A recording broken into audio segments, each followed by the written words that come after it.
Ok, on avance, on avance, on avance. Ensuite, du coup, on a...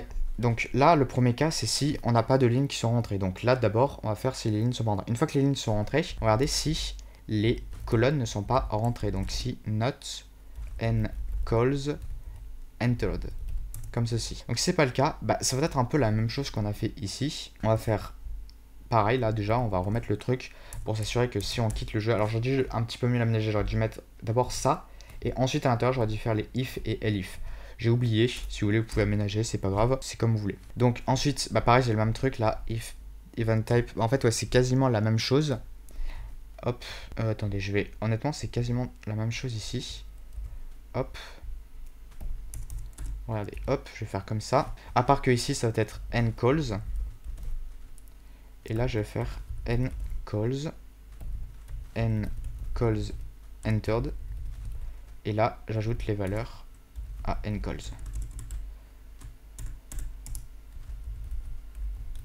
Voilà. Et après, bah, je vais avoir quasiment la même chose aussi ici que ce que j'avais là, au même endroit. À part que du coup, bah, ce sera pour les colonnes. Donc là, ce sera pas n rows, ce sera n calls. Là, je vais mettre calls. Et là, je vais mettre, du coup, je veux savoir la hauteur que prend n calls. Attendez. Non, calls, vu que là, j'ai juste mis calls. Ok. Et sinon, donc si on a les lignes qui sont rentrées et les colonnes qui sont rentrées, bah du coup, ça veut dire que notre jeu est soit pas encore créé, parce que l'utilisateur n'a pas encore appuyé sur entrée, il n'a pas encore sélectionné l'endroit où il voulait mettre ses cellules vivantes, ou sinon, le jeu a commencé, donc du coup, il va falloir mettre à jour le jeu. Enfin, pour faire les simulations. Donc, si le jeu n'a pas été créé, donc if not created, bah du coup, on va le créer, donc on va l'instancier. Hop, game, et on va passer en paramètre, du coup, les valeurs de nrows. Donc là, il faut que ce soit des entiers, donc on fait int nrows, int ncalls. Oh, ncalls. Ouais, c'est une heure que je tourne, je commence un peu à saturer, même ma voix, je pense que ma voix a dû changer un petit peu depuis le début. Created égale à true. Purée, ma voix c'est bizarre là, je sens qu'elle va me lâcher. Donc ensuite on fait for event in pygame. Oh là, point event. Donc là c'est pareil, c'est le truc pour vérifier. Donc comme j'ai dit, j'aurais déjà aménagé ça pour avoir à le faire qu'une seule fois, ça. Parce que c'est du code pour répéter pour rien. Event.type égale à pygame.quit. Run égale à false. Quit, voilà. Si le jeu a commencé. Alors, donc attendez, si started, continue. Donc ça veut dire que là, à nouveau, ce que je vais écrire ici, en fait, si started égale à vrai, bah du coup, en fait, on va arrêter l'itération ici et on va passer à l'itération suivante. Ça, c'est en fait dans le cas où si le jeu n'a pas commencé, bah ça veut dire qu'en fait, l'utilisateur, il est encore en train de choisir où est-ce qu'il veut mettre ses cellules vivantes.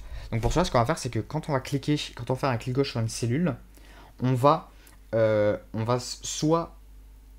mettre à jour cette cellule, on va la transformer en cellule vivante. Et si la cellule, s'il fait un clic droit sur une cellule vivante, alors on va la transformer en cellule morte.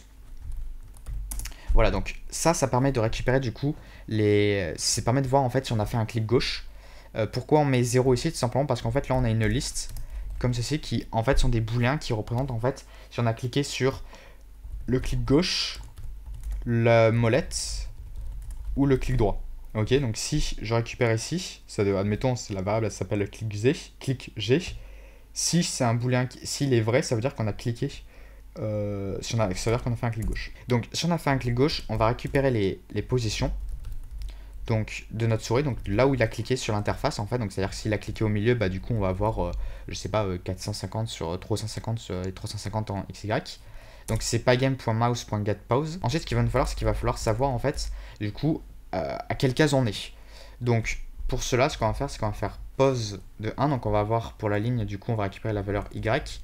On va faire newGame divisé par row et pause 0 divisé par newGame. Call. Parce que souvenez-vous, ce que je vous avais dit, c'est que du coup pour savoir en fait là où on est, pour savoir quelle cellule on a, on multiplie en fait le numéro de la ligne par du coup l'écart qu'il y a entre eux.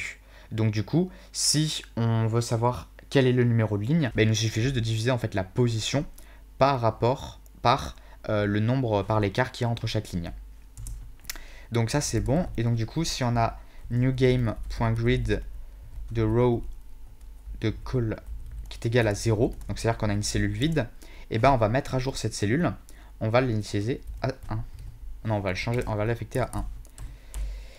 Et si on a, hop, je vais prendre ça, si on a fait un clic droit, donc c'est-à-dire que la troisième valeur de notre liste est à vrai, alors on récupère, pareil, la position ici.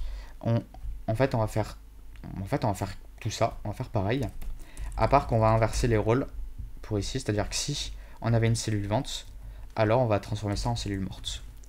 Et on a presque fini. Et ensuite, si on fait event.type,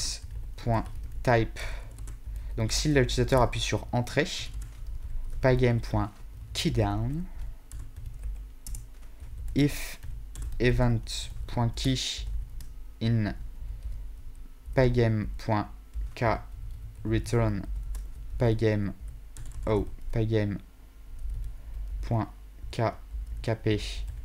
enter started égale à true, donc c'est à dire que là on va lancer le jeu. Du coup on va pouvoir aussi